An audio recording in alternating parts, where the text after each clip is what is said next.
It's time for your happy hour and a half. Live from the 5 Eyewitness News Studios, it's Twin Cities Live.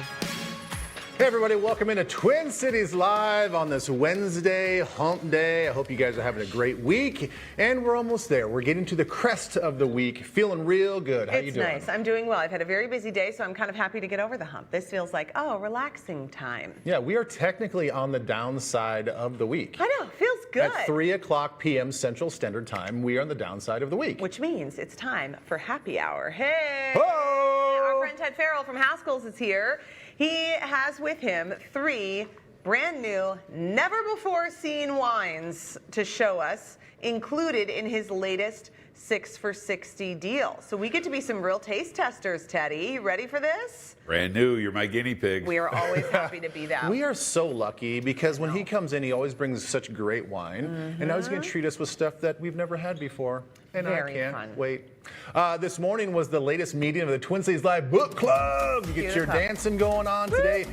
We show you more of that conversation, plus the insights from the actual author, Fiona Davis. She wrote the book, The Stolen Queen. Sounds like it was great, another great turnout, and sounds like technically everything was smooth. It was. We had a really fun conversation, and I'm excited for all of you to get to know Fiona a little bit better, which was great. And then, listen, a lot of you said to Kelly Smith, who is she's the brainchild behind Mindful in Minutes. She's a yoga instructor. She's a meditation practice leader. A lot of you said to her, listen, I struggle with knee pain, so some of these yoga poses I can't do. So listen, this segment is for you. She's here with some poses that can help you kind of mellow out, stretch out, feel a little bit stronger, but they're geared towards people who struggle with their knees. Yes, adapting your movements for your knee pain or whatever else you have. Yeah. But it was nice that she's doing this for all of you because, we did that little stretching challenge, that yoga challenge. A lot of people are like, I want to do that, but my knees hurt. My knees. So she's answering the call. Later today, we're going to be cooking with the seasons with Chef Abe from Hyacinth Restaurant. And that did get us thinking about food. We are always food, thinking about food, fashion, and fun. Right. And it's interesting because some food, it like sort of comes out of nowhere and becomes a thing. Other things come out of nowhere and they're gone. It's just like a little fad, like a blip on the radar. Yeah, like when you look back at, cookbooks or recipes from the 70s. Yeah. And everything involved Jell-O. Like everything was in a Jell-O right. mold. Yes. That was the 70s, right, Teddy? I mean, it was like this, but by the time, that wasn't really as much of a thing. I guess there were Jell-O salads when I was growing up that we would have at church potlucks. Yeah. And it would be like all this fruit, but everything was in a Jell-O mold. It was like gelatin was very hot, so everybody made Jell-O. I don't know, maybe their joints were really well strengthened by eating all of this gelatin. Where did that come? I wonder where that came from. So it's sort of like things become in vogue, they become a fad. And you can even see this, like I have a scrapbook of recipes that I used to cut recipes out of magazines all the time. And I can see when I look back, I have one in particular that was from my time when I worked in Duluth and Green Bay. I was very into goat cheese at that time. Like everything I ate or goat wanted cheese, to eat. thankfully, has not gone out of style. No, but it must have been like goat cheese because I don't remember having it growing up. I don't remember having it in college. It must have been like now it's widespread available at grocery stores. And so many recipes have goat cheese. And so I was using it all the time. Yeah, I do think that part of this is just the commercialization of grocery stores across the United States. Yeah. Because some of this stuff, maybe here in the metro, when I was growing up in South Dakota or in small town Iowa, like our grocery store just like, they didn't have distributors that carried that stuff. Right, there was much more regional versus nationwide you find everything. Exactly. And nowadays, I think you can find all the stuff that we're going to talk about in every store across America, big or small cities. So let's start with the very first one. This one is very interesting. The avocado. The cotto. The cotto. So it was named that in 1915. Before it was called the Aguacate?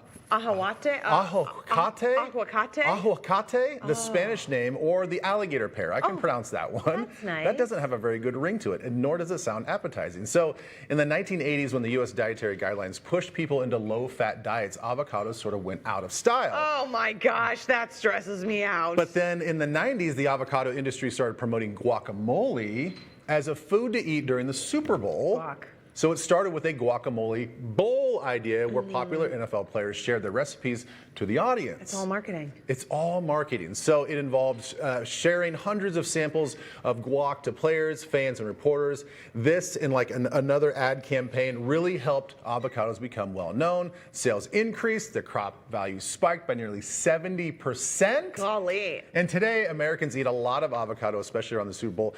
Get this, 20% of avocado sales annually are during the Super Bowl, which I think makes a lot of sense. When a person spends $2.99 to buy an avocado, and then you open it up and it's like stringy and brown, that's a tough. It's a real science, though, trying to find the ones that are ripe. I know. Like the day of ripe avocados. It's very tricky. It's very tricky. And then they'll go on sale, and you're like, okay, well, I'm just going to buy these. I may not want to eat them now. So how long? What's the shelf life? Then you're in a panic. Then you got to eat tons of them. It could be 24 hours. It could be a week. I Yeah. don't know. So Americans eat roughly 54 million avocados on Super Bowl Sunday. I think having an avocado tree would be the most luxurious thing. I mean, if I owned an avocado tree, or like I owned citrus trees, and I was Yeah. able to just go out and get them. Well, let me tell you a quick story. When I lived in San Diego, I did not know how important of a cash crop avocado trees were. So we're driving up the interstate, and we're kind of inland, not on the 5 by the beach, but we're on the 15. And we're going up, and it's just like fields and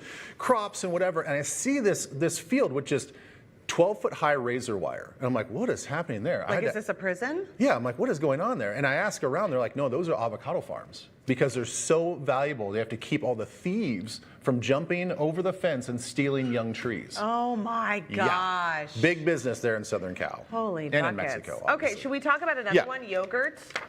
Let's do Yogurt that. is interesting because yogurt is like a real ancient food, but it's like something people Yeah, it's would fermented, make at home. right? Yeah, it's like they've been doing that for centuries. fermented milk, so it's a way to keep it going. I think every culture has a different type of like fermented dairy, but it really started becoming more popular in the U.S. in the late 1970s, and it all goes back to marketing, guys. Everybody's trying to sell you something. Dannon ran a very popular ad campaign featuring people from the country of Georgia saying that they live a long time and they eat a lot of yogurt. Look at this. In Soviet Georgia, there are two curious things about the people. A large part of their diet is yogurt, and a large number of them live past 100. Now, we're not saying that Dannon yogurt will help you live longer, but Dannon low-fat yogurt is a wholesome, natural food rich in nutrition. By the way, 89-year-old Bagrat Tapagua liked Dannon so much, he ate 2 cups. That pleased his mother very much. Oh my God. We're not saying Dannon will make you live longer because we don't want to get sued. Yeah, because we kind of do, because that's what we're saying, but we got to publicly say we're not We're saying saying that. it, but we're not saying it. Fascinating. So that helped America regard yogurt as a health food. People got like so into it, but here was the problem. People didn't like how it tasted. Icky. So everyone would say if it smells tart that you should throw it away. So then what did they do? They added a whole lot of flavors, fruits, and tons of sugar. Remember when Fruit on the Bottom came out? Yep. The most disgusting in yogurt revolutions? Let Yep, me but just people say. loved it. I cannot. I can't. It's like slimy. There's fruits on the bottom. Yeah, it's just a sugary fruit puree that's on the It bottom. makes it watery. That's my hot take. You're welcome to disagree with me, you guys, by the way. If you love Fruit on the Bottom, you hold that torch and you buy it because there's plenty for you. Now it's a huge industry, ever-changing trends. Greek yogurt in 2007, by the way, was 1% of the yogurt market. That was up to 44% by 2013. By 2022, it was 51% of the market. Holy moly. Greek-style yogurt. See, I think a lot of that's sort of shifting back into the healthier version of Yeah. yogurts now, Yeah. thankfully, because a lot of the stuff that we grew up with was just sugar. So much sugar. This is dairy sugar. Yeah. Yeah. Dairy sugar. Dairy sugar. Which, whatever. Sugary dairy. Sugary dairy. Let's go with this last one. Sushi. A lot of people like it. I mean, it's kind of an acquired taste, but there's lots of varieties. Oh my gosh, I love sushi. The history of it. So after World War II, Americans were hesitant to eat Japanese food for obvious reasons, right? I mean, there's internment camps, all this other stuff. So by the 60s, though, it was slowly gaining recognition. And then 1966, a Japanese businessman brought over a sushi chef and his wife from Japan over to California, opened a sushi bar called Kawafuki, and it was in LA's Little Tokyo. This restaurant was popular with Japanese immigrants, also very popular with Americans. Then, when Japanese sushi chefs got word that money was to be made in America, gee, what do you think happened? A big sushi boom. Plus, there wasn't a lot of restrictions on the way that they traditionally make sushi in Japan. Yeah, Japan, there's a lot. I think there's probably cultural and legal restrictions on, what can be called certain things, what ingredients you have to use, because it's a cultural, it's a part of the heritage. Yeah, correct. So then the big thing happened, and back in the 70s, there was a restaurant that opened near the 20th Century Fox Studios in Los Angeles, and so then all the celebs. Then it's a celeb thing. Then it becomes an influencer thing, even before we had influencers, but the word sort of spread, and now sushi is a mainstay, and I mean, even in Edina at 50th and France, I think we have 600 sushi restaurants. I don't get it. You can get it at the grocery store, too. You can get it at the grocery store. Listen, I love sushi's probably the one food that there's still American hesitation with, though. They're like, oh, I can't do the raw fish. I know. But remember, there's lots of cooked rolls. There's lots of cooked ones, yeah. It's the rice. And really, a California roll's not even really sushi. Now that's the one thing that I do not touch. Yeah, I don't like. I'm afraid of that crab. I don't know what's going on in there. I've seen some weird YouTube videos about how that stuff is made. It's like a weird paste. It's very stressful. Yeah. What's interesting, though, is what we've learned about this, and we can continue learning, is that a lot of times all it takes for a food to become popular is some rebranding. So, did you know that lobster has a fascinating history in America? I did not know this. They can go bad very quickly after they die, which is why they're often cooked alive. Because they start to rot very quickly, they can also make you sick. So when British settlers first arrived in the U.S., they learned that the local Native American tribe, the Algonquins, ate a lot of lobster. They'd grab them off the beach after a storm and then cook them really fast. But the settlers started to use them as a food that they would eat all the time, not a luxury food.